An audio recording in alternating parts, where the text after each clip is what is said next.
My beautiful girls, sometimes we have to stop, take a look at ourselves, and say, is it us that's causing some of the drama? Yeah, let's talk about it. Hey, what's up, my beautiful girls? It's your girl, J. Marie. Thank you so much for watching and listening to Girl Talk with J. Marie. And yes, y'all, it's Girl Talk, but a wise man is listening. Now, today's episode, all of us are going to be feeling some type of way.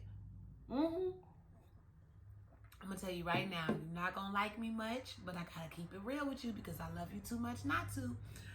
I have a topic, and this topic is sometimes it's you. Meaning sometimes it's me too. Y'all know I'm all about self-love. I'm all about encouraging yourself and motivating yourself, knowing that you are amazing just the way you are. But this is why I'm about that, because I'm also about self-awareness and self-control and correcting one's self. So I like to start every episode with prayer on the spot, which is my prayer ministry. Please make sure you follow it. Check us out so you can pray with us and subscribe to the channel, y'all, to this channel, Girl Talk with J. Marie. Make sure you subscribe, like, and share your favorite episodes, of course. But back to prayer on the spot. Now, I like to lead us off with the scripture because, baby, when I tell you that you need the word every day, you need the word every day. And this is one thing that I take to heart because you're going to want to pray this often, but it's also in connection to this topic. It is the thing that all of us, if we took a moment and said, Lord, what we about to say now, we would see a change in our lives, because I truly believe he hears our prayers, but I also know that this one is something we need to do every single day. And it's called be self-aware, okay? So sometimes it's you. This scripture comes from Proverbs 26:2, okay? And it says, examine me, Lord, and put me to the test. Refine my mind and my heart. Examine me, Lord. Put me to the test. Refine my heart and my mind. Why is he praying this? Because it's necessary. We all need our minds and our hearts redone over and over and over every single day, because every day different circumstances happen, and every single day something makes us want to change who we are or how we are. Whether that means your heart has become hardened, whether that means that you became too soft, whatever it is, we need to check it. We need to be aware of it. That is why I love this scripture that says, examine me. Don't examine my friends. Don't examine my family. Don't examine my boo. Examine me. And check me, Lord. Where can I fix my heart and my mind? Whew, y'all can't tell me that that ain't good. And that's exactly how we're going to start this thing. The very first thing I want to talk about when it comes to sometimes it's you is, I love me too, y'all. But you got to understand, I be tripping. So if I be tripping, you be tripping too, okay? Because we work together. But sometimes it's us. Sometimes we need the attitude adjustment. Sometimes we need the time out. Sometimes we have to do the apologizing, because you're not perfect. We're not perfect. We weren't made to be perfect. And I'm okay with not being perfect. I mean, hey, you're getting something close to it. But we're not perfect. It's okay, because sometimes we're the ones who caused the drama. Sometimes we're the ones who walked out with an attitude and didn't need to. And when you recognize these things, you are maturing, you are growing. And I think we mature throughout the rest of our lives. I don't think there's a certain age that you cut off and be like, oh, I'm mature now. I don't never do nothing childish no more. I don't ever act stupid no more. No, if you think that, then this message is really for you. Because at every stage of our lives, we are growing and we are maturing into exactly who we were supposed to be. So I think you learn something new about yourself with every circumstance that you encounter. So sometimes it is you that needs to check yourself. So pay attention to that. I mean, I'm talking to you as your best friend. I'm talking to you as your sister. I'm trying to help you fix stuff. Okay, girl? Okay, wise man listening. You might be the person who got the drama, that's bringing all the drama in the group, or bringing all the drama at the job, or bringing all the drama in the family. I'm not saying it is you every single time, but when it is you, check yourself, fix it, and correct it. These are things that you must do. If you know it's you, when you go home and be like, because we all go into bed and we all be in bed like, dang, I didn't have to cuss them out like that. Dang, maybe it was my fault. Or dang, what if I would have did this like this? Maybe we wouldn't be having this problem. All of those things let me know that you are very much a wise person. You are very much self-aware. Self-awareness is powerful. People love being around self-aware people because you are a commodity. You are something that many people don't want to be, because a lot of times people think they write too much, and God knows we don't want to hang with those folks. So this is why I'm encouraging you. And if you struggle with self-awareness, or maybe you don't even really know, listen, this is part number 2. Take what others say and weigh it out. If what those people that are saying it, if they matter to you, weigh out what they say to you and about you.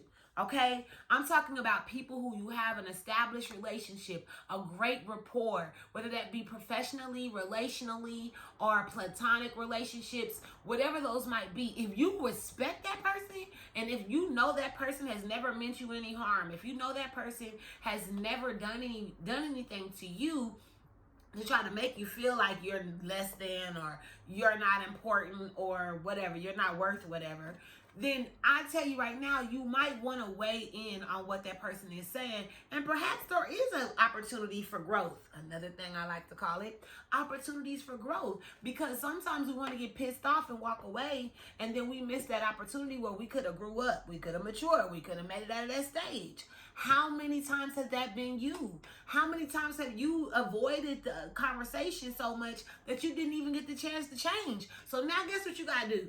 You got to go through that same damn situation all over again. When all you had to do was check it the first time. Do we get it right the second time all the time? No, but at least you recognize it. And I guarantee you that second time around, your conviction is so much different that the third time, you don't get caught off guard like that. So I notice with myself, especially when I'm handling the same type of person or the same person, I notice that the first time I might let loose, might blow a head gasket, might let off, whatever. Emotionally, I might be in my feelings or something. Whatever that looks like for whomever it is I'm dealing with. And then I realize, okay, fool me once, shame on you. Fool me twice. Now it's my turn. This is my turn where I could either say, hey, Jen, you need to chill out. You doing too much. You could feel yourself going to 100, because you know I'm 0 to 100. I don't really have an in between. If I'm in between, that means I'm already silent, and that's your in between, and that's your warning that it's about to go left. But the thing is, for me, I don't want to go left. I really want to try to stay in the right lane.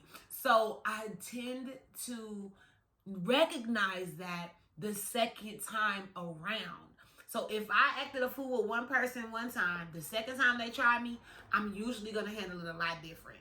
Now, that third time, if you even make it to the third time, you got to end up, you must be family, somebody that I've been, in a relationship with. I almost said smashing. Somebody that I've been with and I really, really like you, or you got to be a close friend, because I'm not really giving too many people 3 tries.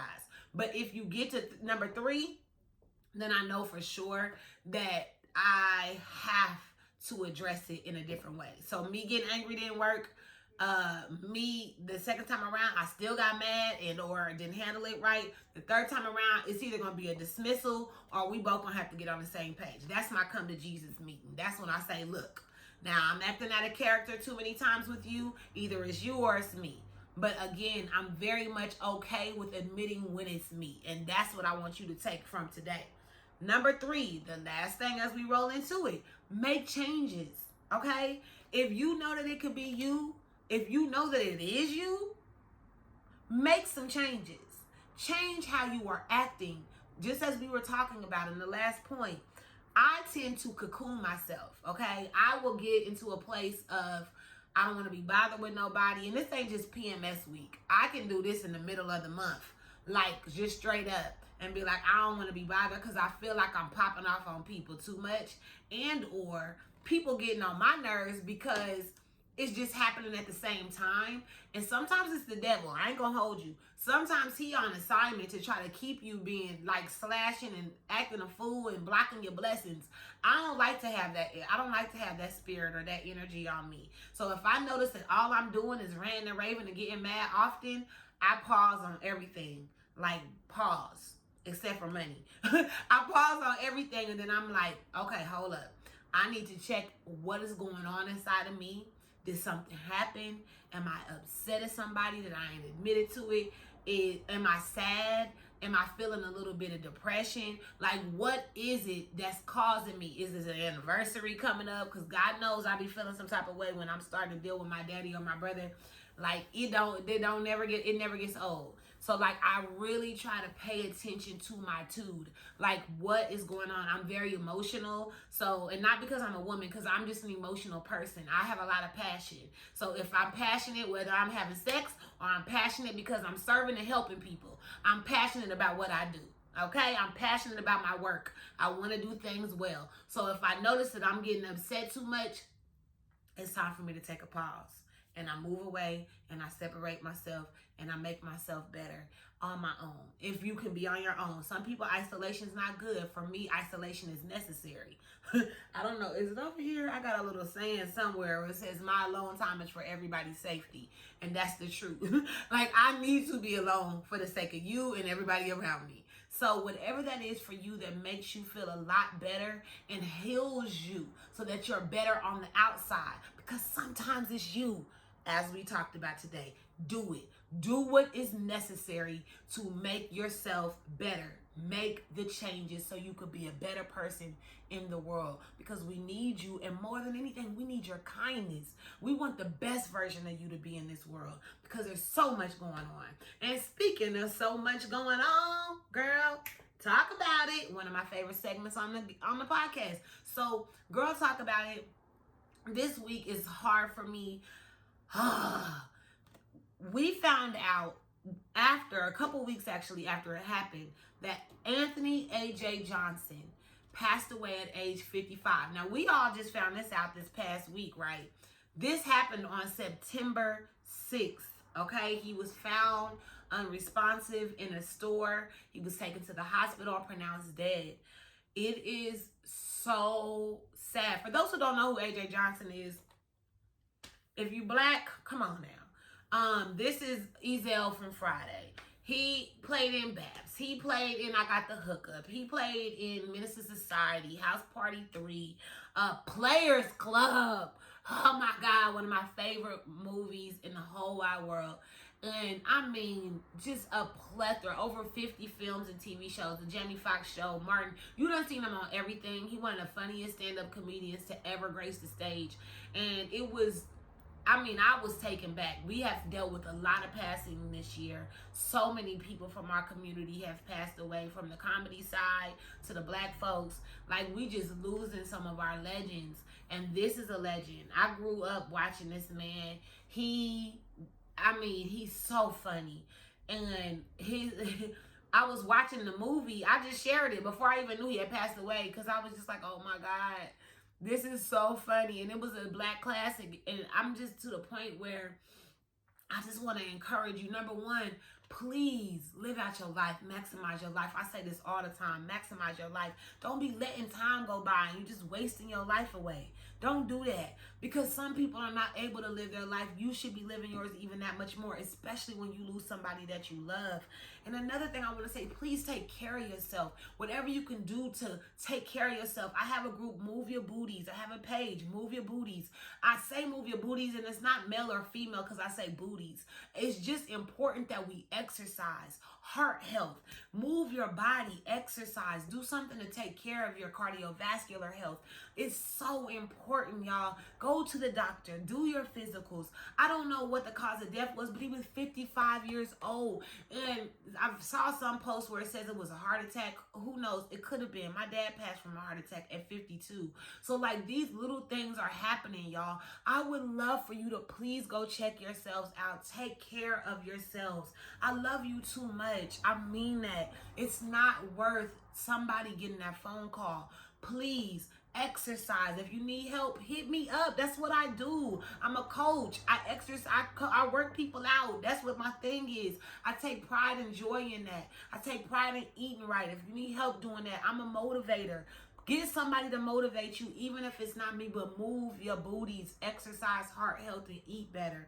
Now, the last thing I want to talk about, y'all already know, is donating or giving to a Black nonprofit, supporting Black businesses. I'm all for it. And today, I want y'all to donate to Roc Kidz. It's a nonprofit 501c3 organization. They are blessing the Black and brown communities all across the country. Primarily, I've worked with them in Watts, and they have an incredible organization that is doing so much to give these kids confidence, to empower these kids, and to let these kids know that they can do all things through Christ, because you know that's my favorite saying too. I was blessed to work with them, and they have a program coming up for the Lion King. So please donate to them, help them get to their next levels. Even donate your time and skills if you're able to. They do stage plays.